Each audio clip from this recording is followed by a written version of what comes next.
Hey y'all, Rowan here. So I've got a lot of cards out on the table today, so let's just go ahead and get into it. This is another episode in my Emo Kid Capsule Card series where I work with these decks. I'm going to link the original video down below. I work with these decks together and I show you how. So right now I am looking at an as above, so below spread. And one moment, let me actually show you what I've made the spread look some type of way in order to get it to fit here on my little viewfinder to get it to fit so that y'all can see all of the cards. So the form is a little bit messy right now, but I promise you normally it looks neat and tidy when I do it on the floor. Whoop. Right here, this is what the as above, so below spread usually looks like, and then I have added in a total of 4 additional oracle cards as well, or archetypes cards in this case, as it were. So we're going to be taking a look at that and determining how I'm going, like how I would read this. So to begin with, this is the as above, this is the so below. The as above is represented by my Bianco Nero tarot deck, which I have trimmed, so it's in these cute little rectangles. And then the so below is represented by my Wild Unknown tarot. And then I've also incorporated the Wild Unknown archetypes and the Citadel archetypes cards. And then at the end, we're going to pull, if I feel like I need some additional guidance or assistance, we're going to pull a card from the Sacred Symbols Oracle, which I did not get out ahead of time. The Sacred Symbols Oracle, if we need some additional guidance or would like an additional layer to add on top, or like a closing message or anything like that. Because those are all decks that are in the capsule collection. I'm only not using one of the decks in that collection today, so this is how I work with multiple decks in a big spread. So you can understand that it's a little bit difficult to get it to all fit together here, right? So please bear with me as our cards overlap and kiss each other gently upon their cheeks. I want to, honestly, when I flipped over these cards, when I drew them and put them out on the table, I started with the so below. The first card that I pulled was the 10 of Wands right here, and then the Father of Wands, the Lovers, and the Son of Pentacles. Then I pulled my as above, and the first card I pulled there was the King of Wands, which mirrors over here the Father of Wands that we've got here on the so below. But notice also that these two are facing away from each other, which really is telling me that the energies are not in alignment. They're not properly balanced. They're not sharing eye line right now. Not only are they they occupy different spaces in the spread itself, right? So they're not evenly weighted. Then we've got some other energies here with the Queen of Swords and Temperance, and then the 5 of Swords. So this spread, this side here, the as above, there are a couple of little fruit flies hanging out in my apartment. We recently went through a hurricane down here in Texas, you may know, and so now there are some fruit flies in my apartment hanging out, being my friend, so please forgive them if you see them crawling over my cards. They mean us no harm. The initial reading that I get here, without taking into account our oracle cards, let's just look at what we've got here.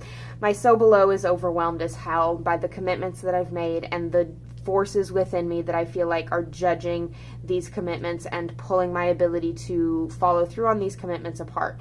So there's an enterprising part of myself, the spiritually powerful part of myself. Now this doesn't mean spiritually powerful as in like starseed, I'm tapped into the Akashic Records stuff. I just mean that, like, able to understand what the spirit needs and to properly fulfill and sate those needs in a timely, controlled manner, I guess, is sort of like the energy that I'm getting here. And then the Son of Pentacles, staunch, dependable, someone you can trust, someone you can lean on, someone who's always going to be there for you. And perhaps they're always going to be there for you in the exact same way, but they'll be there nonetheless. So they're not necessarily exciting, but there's something that you can count on. And so this expectation of being this strong person who always follows through on everything that they say, and this expectation of being perfectly controlled in all of your passions and being able to see them through no matter what,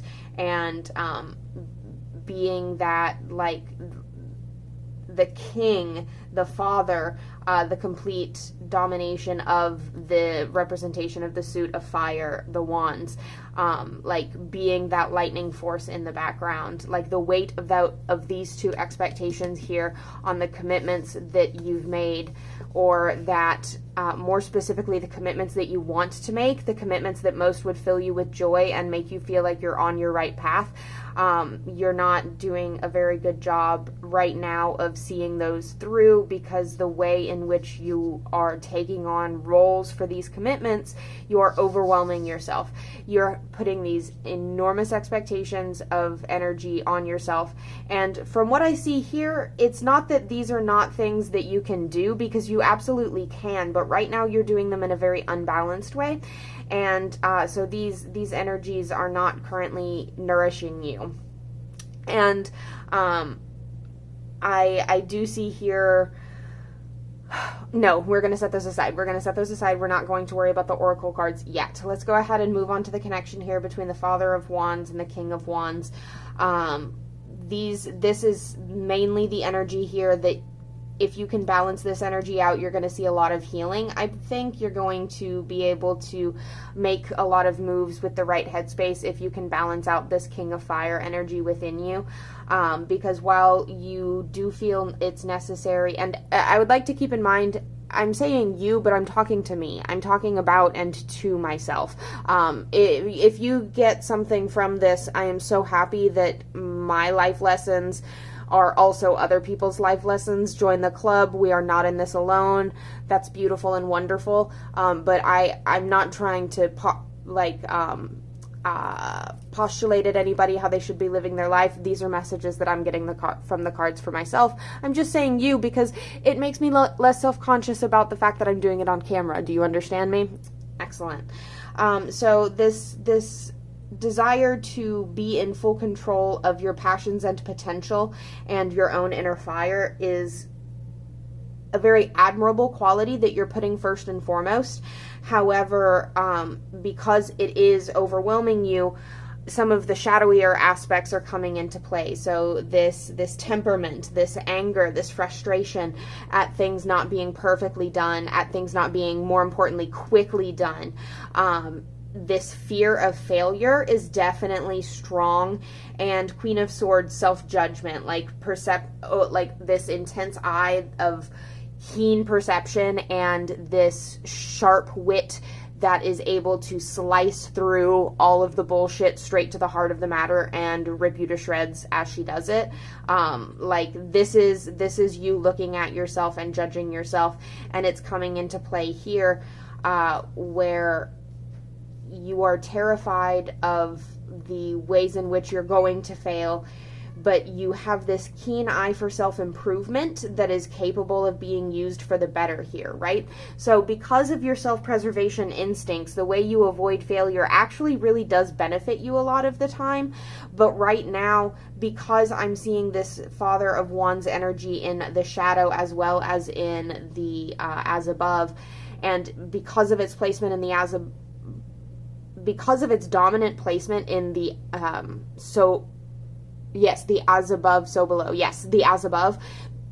This is telling me that it's doing you the most good right now. It's something that is ultimately because it's doing you so much good, you're ignoring the ways in which it is contributing to your shadow. So I have to keep in mind that even though this is something to bring into control, it's not something to smother, right? Don't put that flame out. We want that flame. We just want it to be tempered. And this makes me think, Makes me think of the way in which you temper steel to make a blade. Like, you expose it to extreme heat and extreme pressure over and over and over again, and until it is so strong that it does not shatter upon striking. And that is the process of temperance. It's not about balance, it's about exposure to extremes in such a way as to make stronger, which is a type of balance, but it's not a balance of negation, it's a balance of addition. So this King of Wands energy is really a positive force that, and I would like to point out that we've got a lot of sword energy over here, so there's a lot of mental power that's going on, and in the mind, you are afraid of failing and you are battling your own judgment. But this King of Wands and Temperance energy are both very strong, and they're telling me that you can take control of your own like mental landscape and redirect this critical eye, this self-judgment, to seeing the failures as opportunities of learning, and taking those failures as these opportunities to better your what's the word, your plan of attack, your what is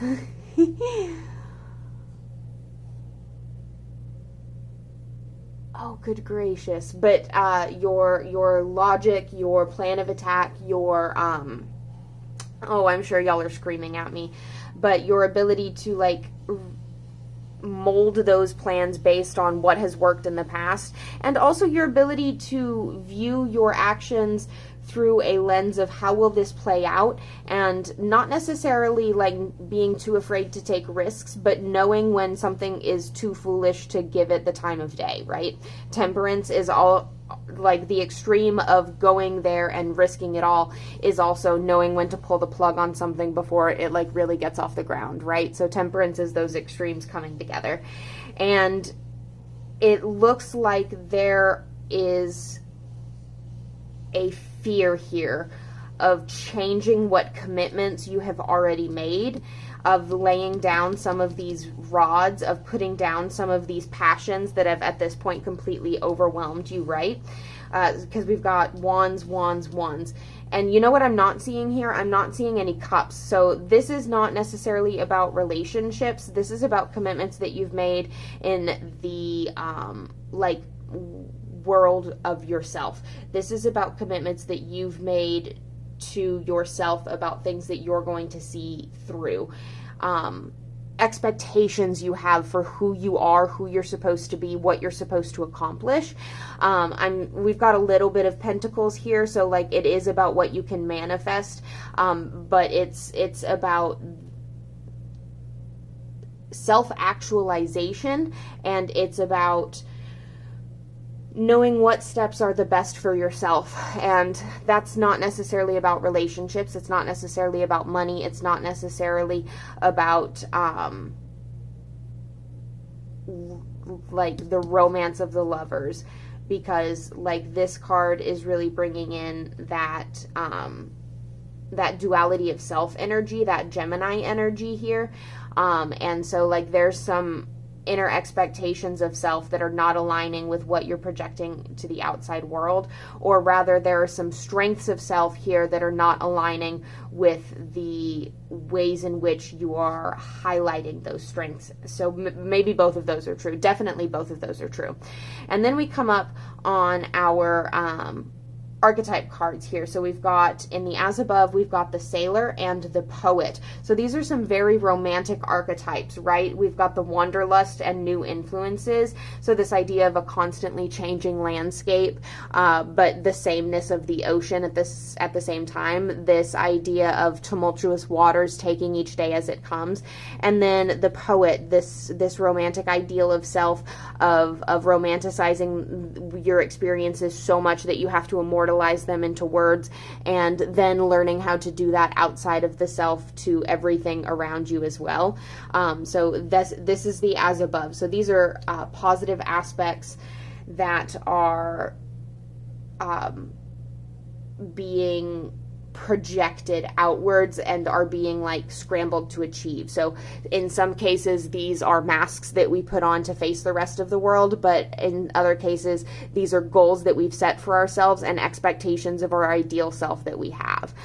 So down here in the So Below, we have the Catalyst, Radical Changes, Taking Control, and the Vessel. So this really is the grounding energy that, like, this makes me feel a little bit more like Pentacles are represented, but not in the way of wealth, but in the way of the physical body. So something here is telling me that you've been neglecting yourself. Well, this card, not something, let me not be coy and weird. The Vessel card is telling me that you have been neglecting your physical body in the name of meeting your exterior obligations. So you have not been putting yourself and time into yourself. What routines did you have?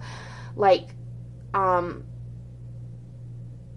doing your skincare every night. That's a routine that I struggle with. But let's do getting your nails done, going and running every morning. I don't know what are these self-care routines that you put time into that you have let slide in the name of meeting the demands of the world around you and the demands that more specifically you place on yourself to meet, so that you can project this image of somebody who's got all their shit together and can control themselves and the force of their will so thoroughly that they don't need anyone else to help them, versus the reality of the situation, which is you're completely overwhelmed with everything, but you can't admit it. You're too busy judging yourself for all the things that you've committed to, that you're afraid of the judgment that would pass if you let go of some of those commitments. What would people think of you? And the fact of the matter is you have been neglecting to take care of yourself in the name of living up to the commitments you feel like you owe to other people, because you want to be important to other people. You want to be somebody who influences the lives of others, who makes other people feel like they have the power to self-actualize for themselves. This King of Wands energy that you're wanting to project isn't an evil thing, right? You're wanting to be somebody who can be seen as an inspiration to other people. You're wanting to be seen as somebody who has their shit together so that other people feel like they could have their shit together too, right? Like, you're not just wanting to look put together for selfish reasons. You've got a desire to be a guide for other people, but in some ways that is a selfish thing too, right? Like, wanting to be the hero all the time to the point where you can't be genuine with other people, to the point where you're functionally lying to other people, that is selfish, right? That is a selfish thing to do. And taking control, like being this constant influence on everyone around you, whether they need your influence or not, you're taking control of their life in ways that they may or may not necessarily need you or want you to. So keep that in mind, right? There's some things that you need to let go of. There's some things you need to spend more time on. The things that you should let go of are obligations that you are fulfilling only because you feel judged by yourself and others to do so. You also need to repivot that time and put it into taking care of your physical body. Your health will actually deteriorate if you don't. And in order to project this air of somebody who does have all of their passions together, like there's this poet energy over here. If you want to romanticize taking care of yourself, loving yourself, perhaps that's some inspiration that you can pull on for your poetry. Is this, like, spend this time really loving yourself thoroughly, and perhaps that's something that could help you with your writing endeavors. A lot of times self-love is the seed for cosmic love, universal love, and that's where great poetry comes from. Also, new influences and wanderlust. If you are wanting to be the constant radical change in everything around you, you're never going to properly experience change yourself. You're only ever going to be the catalyst for it. The Sailor, in many ways, is an humbling of the catalyst. The Sailor rides the waves of the changes without necessarily needing the ego that controls them. That isn't to say that the sailor doesn't have ego problems of their own, but in this, like, as they mirror each other in this spread, that is how I would read them. Yeah, that's, I mean, I could probably milk more messages out of this spread. I could get more personal with it, and there are ways in which I have deliberately not gotten personal with it. There's some stuff that's between me and the cards and just me and the cards, and then there's some stuff that I'm willing to share with y'all, and so there's like more there, but that's the, by and large, like, that's the vibe, right? That's the vibe. Thank you for hanging out. I hope that this was informative. I hope that you get some value out of this As Above, So Below spread. I've done it several times with these exact decks of cards and really enjoyed it. Let's go ahead, honestly, I don't need one, but let's go ahead and get a closing message from the Sacred Symbols Oracle before I let y'all go, because I'm just having so much fun playing with my little cards here. Give me just a moment. Can we get some supportive guidance to sort of tie together this entire reading? We've got a lot of energies going on the table, a lot of lessons to walk away with. How can this be neatly tied up into a sweet little package? What affirmation perhaps could we walk away with? What place do we have to learn? Like, what opportunity of improvement can we, like, really hone in on? Anything like that. Sacred symbol to represent anything like that. This could also be future lessons we need to learn. I don't know. I was just shuffling off camera. That was really rude of me. I hope y'all enjoyed looking at absolutely nothing happening. Growth. Oh, that doesn't really add anything so much as it's like a nice hug. Thank you. That was exactly what I wanted. Thank you. Oh, for a shadow work spread as heavy as the As Above, So Below, when you add in those archetype cards, oh baby, this spread gets so serious. I highly recommend it. Thoroughly enjoy it. And this 15 growth, I like this. This is a nice little, big hug. A nice little big hug. All right. Thank you all for hanging out with me. Thank you for staring at this messy desk for so long.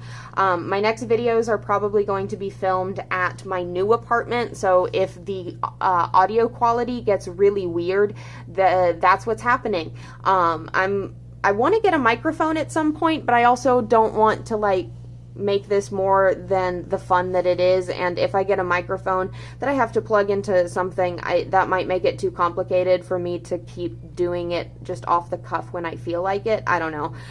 It's a thought. It's a thought that has not fully articulated itself into a plan for action at this point.